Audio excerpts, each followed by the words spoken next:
जय Shri Krishna, good morning. Okay, तो जैसे कि हम लोग ने कुछ आगे मोनोहाइब्रिड डायहाइब्रिड के प्रैक्टिकल देख लिए थे वीडियो में, तो आई थिंक वो तुमको सबको समझ में आया होगा।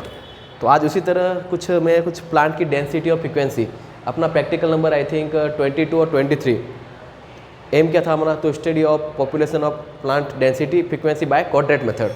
तो आज हम लोग उसके बारे में प्रैक्टिकल का डिस्कस करेंगे। जैसे कि तुम लोग को मैंने बता दिया था कि हम लोग लिखने की तैयारी कैसे करेंगे, लिखने का पैटर्न कैसा होना चाहिए। सबसे पहले हम लोग को एम लिखना होगा, ठीक है। तो एम में क्या था, to study of the population density and frequency by quadrat method. अब इसके अंदर मैंने दो प्रैक्टिकल को कंबाइन किया हुआ है, एक तो डेंसिटी एंड फ्रिक्वेंसी दोनों मैंने साथ में दिया हुआ, बट तुम्हारा प्रैक्टिकल अलग अलग है। एक 22 है, तुम्हारा खाली डेंसिटी फाइंड करना है, और एक में फ्रिक्वेंसी फाइंड करना है जो है 23। बट मैंने यहाँ पे दोनों कंबाइन किया क्योंकि दोनों को करने की मेथड पूरी डिट्टो सेम टू सेम है। बस खाली एक कॉलम का डिफरेंस है, डेंसिटी अलग से निकलती है और फ्रिक्वेंसी अलग से निकलती है। फ्रिक्वेंसी में हमेशा परसेंटेज होते हैं, डेंसिटी में परसेंटेज की रिक्वायरमेंट होती नहीं है। तो मैंने इन दोनों को कंबाइन कर दिया क्योंकि करने का प्रोसेस पूरा एक ही है जो मैंने तुम लोग को बता दिया था, बट खाली थोड़ा माइनर डिफरेंस है जो मैं तुमको अभी अच्छे से बताऊंगा, एक्सप्लेन करूंगा तब बता दूंगा। ओके, तो हम लोग चालू करते हैं, स्टार्ट। तो एम तो तुमको लिखना ही है, दिया रहेगा एग्जाम में। रिक्वायरमेंट में हमको क्या लेना, नेल्स, हैमर, थ्रेड, किल, हैमर हथौड़ी और थ्रेड यानी डोरी, क्योंकि हम लोग को प्रैक्टिकल कहाँ करना होता है, गार्डन के अंदर। जो मैंने तुम लोग को बताया था, डिफरेंट कलर के फूल होते हैं और उन फूल का, फ्लावर का जो कलर डिफरेंट होता है, उनकी डेंसिटी फ्रिक्वेंसी निकालना है। ओके, तो हम लोग गार्डन में तो जा नहीं सकते, बट मैं तुमको यहाँ पे एक्सपेरिमेंट में समझा दूंगा, ठीक है। और उसके नीचे जैसे आओगे तो एम हो गया, रिक्वायरमेंट हो गया, उसके नीचे आओगे ऑब्जर्वेशन टेबल। जो ऑब्जर्वेशन टेबल मैंने यहाँ पे डिट्टो बनाया हुआ है, सेम टू सेम डिट्टो तुमको ऐसा ऑब्जर्वेशन टेबल बनाना है। और जैसे उसके नीचे आओगे तो रिजल्ट में तुम लोग ने प्लांट की डेंसिटी फाइंड की, प्लांट की फ्रिक्वेंसी फाइंड की, तो कौन से कलर के कौन से प्लांट की कितनी फ्रिक्वेंसी थी और डेंसिटी थी वो तुमको बताना था। तो चलते हैं प्रैक्टिकल के अंदर, ठीक है। चलो, जैसे कि मैंने तुम लोग को अभी बताया था कि लिखने का तरीका, हम लोग को एग्जामिनर में सबसे पहले एम लिखना होगा। एम लिखा है, to study the population of density and frequency by quadrat method. तो दोनों मैंने बताया था अलग अलग प्रैक्टिकल है। रिक्वायरमेंट में तुमको नेल्स, हैमर, थ्रेड लिखना ही है जो मैंने यहाँ पे बताया हुआ है। अब ऑब्जर्वेशन टेबल बनाने का तरीका पूरा डिटो ये है, जिसके अंदर यहाँ पे सीरियल नंबर दिया हुआ है। हम लोग ने 3 कलर के प्लांट लिए, ए बी सी। जैसे कि ए मेरा रेड कलर का प्लांट है, ये रहा, और बी मेरा येलो कलर का प्लांट है, और जो सी मेरा है वो कौन सा है, ब्लू कलर का प्लांट है, ठीक है। तो ये याद रखना। तो मैंने प्लांट की स्पेसीज कौन सी ली है, ए बी सी। ए यानी मैं लिख लेता हूँ यहाँ पे ए की जगह रेड,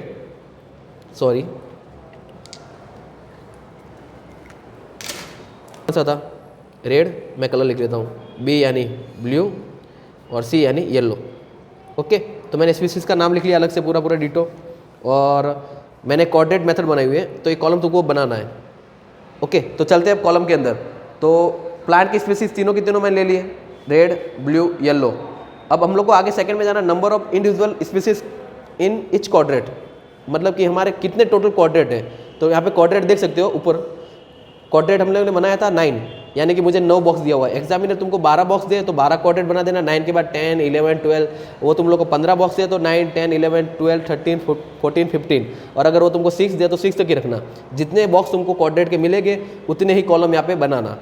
जैसे तुम लोग आगे जाओगे, नंबर ऑफ इंडिविजुअल प्लांट, जो मैं तुमको बताऊँगा कि इंडिविजुअल कितने हैं, और टोटल नंबर ऑफ क्वाड्रेट, यहाँ पे मैंने कितने क्वाड्रेट लिए, 9। तो इसके अंदर क्या आएगा, टोटल नंबर ऑफ क्वाड्रेट कितने, 9, 9, 9। अब निकालना डेंसिटी और फ्रिक्वेंसी। तो चलो फाइंड करते हैं। ओके, हाँ, तो यहाँ पे मैंने टोटल कितने क्वाड्रेट लिए थे, 9। यानी कि पहले क्वाड्रेट के अंदर मेरी स्पीसीज कौन कौन सी है, रेड है।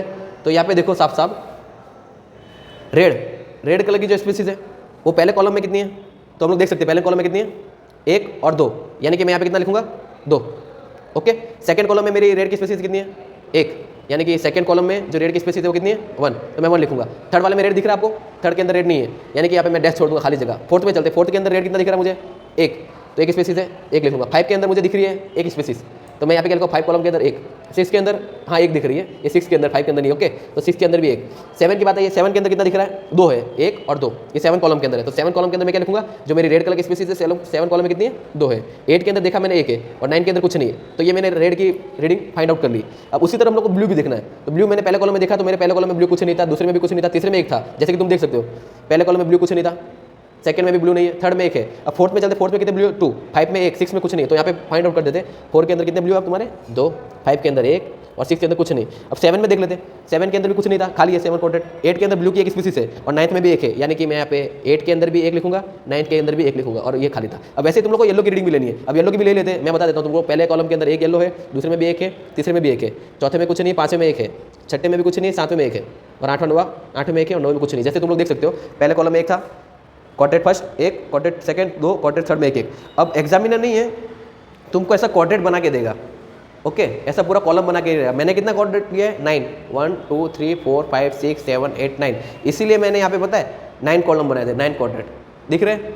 अगर एग्जामिनर तुम लोग को 12 दे तो तुम लोग को 9 के बाद 12 लेना है, 15 दे तो 15 लेना है, ठीक है। मैंने मोस्टली 9 लिया था तो मैंने 9 कॉलम का ही बनाया, ओके। और याद रखना कि डेंसिटी के अंदर भी ऐसा ही है, फ्रीक्वेंसी के अंदर भी ऐसा ही है। अगर तुम लोग को 2 स्पेसिस दे तो ए और बी लो, 3 दे तो ए बी सी लो। अगर कोई अलग से कोई चौथा कलर भी होता है यहाँ पे तो मैं ए बी सी डी चारों कलर की स्पेसिस ले लेता, ओके। अब धीरे धीरे हम लोग आगे चलते हैं। तो हम लोग को निकालना क्या था? डेंसिटी। और डेंसिटी हम लोग अगर थोड़ा फिजिक्स से देखें तो रो इक्वल टू होता क्या है? रो इक्वल टू होता क्या है? एम अपॉन वी होता है। और एम हम लोग ने आज तक पढ़ा था क्या होता है? मास। और वी यानी होता है वॉल्यूम। तो एक नॉर्मल से लैंग्वेज में याद रखने का मैं तरीका बता सकता हूँ। वॉल्यूम यानी हमारे कितने कॉलम है, तो कॉलम क्वाड्रेट कितने थे मैंने भी बताया ना तुम लोग को। क्वाड्रेट कितने पूरे? 9 क्वाड्रेट है, यानी मैं वॉल्यूम की जगह 9 लिख सकता हूँ, ओके। वॉल्यूम की जगह मैं क्या लिख सकता हूँ? 9 लिख सकता हूँ। अब मास की बात आ रही है तो मुझे घनत्व निकालना है, डेंसिटी निकालनी किसकी पता है? रेड प्लांट की। किसकी निकालनी है? रेड प्लांट की। तो रेड प्लांट की टोटल वॉल्यूम कितना है हम लोग को वो देखना होगा। तो टोटल मैं क्या करूँगा, देखो अपने जो क्वाड्रेट्स है ना 9 के 9, इन 9 क्वाड्रेट के अंदर मेरे रेड कलर की स्पेसिस टोटल कितनी है इंडिविजुअल, वो मुझे काउंट करना है। तो मैं काउंट करता हूँ 1 2 3 4 5 6 7 8 9, कितनी है? 9 के 9 क्वाड्रेट में कितनी स्पेसिस है रेड की? 9। तो मेरा यहाँ पे मास कितना हो गया? 9 हो गया। तो 9 डिवाइड बाई 9 यानी 1। तो मेरा डेंसिटी क्या आ गया इसका? 1 आ गया, ओके। तो ये शॉर्टकट तरीका था। बट अगर हम लोग रीडिंग में देखें तो रीडिंग में ऐसा आता है कि देखो रेड कलर का मैंने सबके क्वाड्रेट के अंदर कितने काउंट है लिखा था। अब मेरे को आगे क्या लिखना था पता है? टोटल नंबर ऑफ इंडिविजुअल यानी कि मैं रेड के कितने स्पीसीज है उसको काउंट कर लूँगा। तो कितनी है? 1 2 3 4 5 6 7 8 9, 9 है, यानी कि रेड की 9 है। ब्लू की कितनी है? 1 2 3 4 5 6, ब्लू की 6 है। और येलो की कितनी है? 1 2 3 4 5 6, येलो की भी 6, ओके। अब टोटल नंबर ऑफ क्वाड्रेट मैंने कितने बनाए थे? 9 के, क्योंकि यहाँ पे देख सकते हो ना तुम कितने कॉलम है? 9 है। और क्वाड्रेट भी 9 बनाए थे। अगर तुम लोग को एग्जामिनर 12 दे तो तुम लोग 12 बनाओगे तो यहाँ पे 12 लिखोगे। बट फिलहाल अभी देखें तो तुम लोग के पास कितने? 9 है, ओके। तो ये था एक तरह मैं बोल सकता हूँ मेरा एम था मास, और ये था एक तरह का हम लोग का वॉल्यूम। अब निकालना क्या था? डेंसिटी। तो रो इक्वल टू मैंने अभी बताया था तुम लोग को एम अपॉन वी, जो फॉर्मूला मैंने ऊपर लिखा हुआ दिख रहा है, एम अपॉन वी, यानी कि एम और वी डिवाइड कर दो तो यहाँ पे क्या वैल्यू आएगी? 1 आएगी। 9 डिवाइड बाई 9, यहाँ पे 6 डिवाइड बाई 9 यानी 2/3, 0.66 आएगी। यहाँ पे 6 डिवाइड बाई 9 0.66, ओके। तो ये था तुम्हारा डेंसिटी फाइंड करने का पूरा प्रैक्टिकल, और लास्ट में रिजल्ट तुम लोग को लिखना है। तो ये पूरा जो प्रैक्टिकल था वो हम लोग ने डेंसिटी फाइंड कर दी किसकी? To study of population of density by quadrat method. Quadrat method यानी हम लोग ने कितने कॉलम बनाए, ओके। तो तुम्हारे कॉलम चेंज भी हो सकते हैं, 9 की जगह 10 भी आ सकते हैं, 12 भी आ सकते हैं, 15 भी आ सकते हैं। हम लोग ने भी पता है प्लांट की हम लोग ने डेंसिटी फाइंड आउट की थी। अब हम लोग को to study the population of frequency find करना है, जो फ्रीक्वेंसी का कॉलम मैंने छोड़ा था। बट मैंने समझा था कि इसी में तुम लोग को इंक्लूड कर देता हूँ, पर उसके अंदर थोड़ा प्रॉब्लम थी तो मैंने दूसरा कॉलम बना दिया, ठीक है। तो अब इसके अंदर करना क्या है? फ्रीक्वेंसी का ये रहा, और वो था अपना डेंसिटी का कॉलम डिट्टो एक ही है, बट नॉर्मल सी रीडिंग में थोड़ा माइनर चेंज है, क्योंकि हम लोग ने अभी तक जो डेंसिटी काउंट की थी उसके अंदर इंडिविजुअल प्लांट लिया था, यानी कि हम लोग ने पता है एक कॉलम के अंदर 2 थे तो दोनों को काउंट किया था, ओके। पर अब हम लोग ऐसा नहीं करेंगे। अब हम लोग क्या करेंगे पता है? फ्रीक्वेंसी कैसे निकलती है कि जो रेड है वो पहले कॉलम में प्रेजेंट है नहीं है, अगर प्रेजेंट है तो टिक करना था। जैसे कि हम लोग का पता है रेड पहले कॉलम में कितने थे? 2 स्पेसिस थी, तो हम लोग ने पता है 2 लिखा था और उसको काउंट किया था इसके अंदर, और उसका हम लोग ने डेंसिटी निकाला था। बट अब हम लोग क्या करेंगे पता है कि रेड पहले कॉलम में भले 2 होती बट प्रेजेंट है नहीं है, उसको टिक करेंगे, ओके। जैसे कि देखो पहले कॉलम में कितना रेड प्रेजेंट था? कितने थे? 2 थे, है नहीं, तो 2 खाली प्रेजेंट है यानी मैं टिक करूंगा। अब मैं 2 लिखूंगा नहीं, यानी कि पहले कॉलम में भी प्रेजेंट है, दूसरे में भी प्रेजेंट है, तीसरे में नहीं है, ये यहाँ पे ले लेते, ओके। चलो जहाँ पे भी इन दोनों में है रेड है ही, तो पहले में प्रेजेंट है, दूसरे में प्रेजेंट है, तो दूसरे में मैं टिक करूंगा।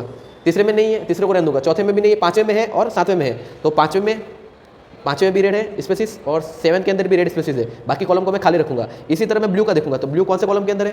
फर्स्ट के अंदर भी नहीं है, सेकंड में भी नहीं है, और थर्ड के अंदर ब्लू है, फोर्थ में भी ब्लू है, भले डबल हो पर ब्लू प्रेजेंट है नहीं, वो देखना है स्पेसिस, ओके। अब हम लोग को कॉलम को गिनना है, तो फर्स्ट में है, थर्ड में, फोर्थ में और 6 में और 7 में, ओके। तो थर्ड में भी प्रेजेंट है, 4th में भी प्रेजेंट है, 6 में भी प्रेजेंट है और 7 में भी प्रेजेंट है। इसी तरह मैं येलो की रीडिंग लेता हूँ, येलो फर्स्ट में भी प्रेजेंट था, सेकंड में भी प्रेजेंट है, थर्ड में भी प्रेजेंट है और 7 में भी प्रेजेंट था और 8 में भी प्रेजेंट था। तो इस तरह मैंने खाली तुमको नहीं खाली प्रेजेंट है नहीं ये कॉलम के अंदर, उसके अंदर खाली टिक करना था। इस तरह हम लोग फ्रीक्वेंसी फाइंड करते हैं। तो जो सेम डिटो कॉलम ऐसे ही है, यानी कितने कॉलम के अंदर प्रेजेंट है, तो 1 2 3 4 कॉलम के अंदर रेड स्पेसिस प्रेजेंट थी, 1 2 3 4, इस 4 कॉलम के अंदर भी ब्लू कलर की स्पेसिस प्रेजेंट थी, 1 2 3 4 5। बट येलो कलर के जो 5 कॉलम थे उसके अंदर ये स्पेसिस प्रेजेंट थी। और टोटल क्वाड्रेंट कितने हैं, अभी मैंने फिलहाल 8 ही लिए, तो आई थिंक मेरे यहाँ पे 9 क्वाड्रेंट थे, सॉरी लास्ट वाला क्वाड्रेंट खाली था तो मैंने 9 लिख लिया। तो तुमको जितने क्वाड्रेंट देगे, 12 देगे तो 12, 15 देगे तो 15, एग्जामिनर तुमको कितने कॉलम देगा उस पर डिपेंड करता है। मैंने यहाँ पे 9 कॉलम का लिया इसलिए मैंने 9 ही लिया है, तो यहाँ पे क्वाड्रेंट में भी मैं 9 ही लूँगा। ओके, अब मुझे निकालना फ्रीक्वेंसी। तो फ्रीक्वेंसी जैसे कि मैंने तुम लोगों को बताया था परसेंटेज में निकलती है, तो फ्रीक्वेंसी कैसे निकालोगे, जैसे कि फ्रीक्वेंसी का फॉर्मूला होता है, ऊपर लिख लो 4, नीचे लिख लो 9 मल्टीप्लाई 1000, क्योंकि जो वॉल्यूम होता है वो नीचे आता है। तो इसको करोगे तो 4/9 मीन्स 44.44% आएगा। ओके, उसी तरह इसको भी करना है, 4/9 मल्टीप्लाई 100, तो इसका भी वही होगा 44.44% और इसका होगा 55.55%। ओके, तो इस तरह हम लोग डेंसिटी भी फाइंड आउट करेंगे, फ्रीक्वेंसी भी फाइंड आउट करेंगे। ये प्रैक्टिकल डेंसिटी फाइंड आउट करने का कुछ 22 था और ये 23 नंबर का था। ओके, तो दोनों प्रैक्टिकल को मैंने कंबाइन करके तुमको एक साथ में बता दिया। बस खाली माइनर चेंज डिफरेंस इतना यह है, याद रखना कि इसके अंदर हम लोग इंडिविजुअल प्लांट को काउंट करते थे। पहले कॉलम में दोनों है तो दोनों को गिनते थे, बट फ्रीक्वेंसी के अंदर हम लोग पहले कॉलम में प्रेजेंट है, भले 2 हो या 3 हो या 4 हो या 1 ही हो, प्रेजेंट है तो टिक करो, नहीं हो तो हटा दो। इस तरह हम लोग फ्रीक्वेंसी फाइंड आउट करेंगे और इस तरह हम लोग डेंसिटी फाइंड आउट करेंगे। तो ये था हमारा प्रैक्टिकल नंबर, प्लांट की डेंसिटी फाइंड आउट करना और फ्रीक्वेंसी फाइंड आउट करना बाय क्वाड्रेंट मेथड। ओके।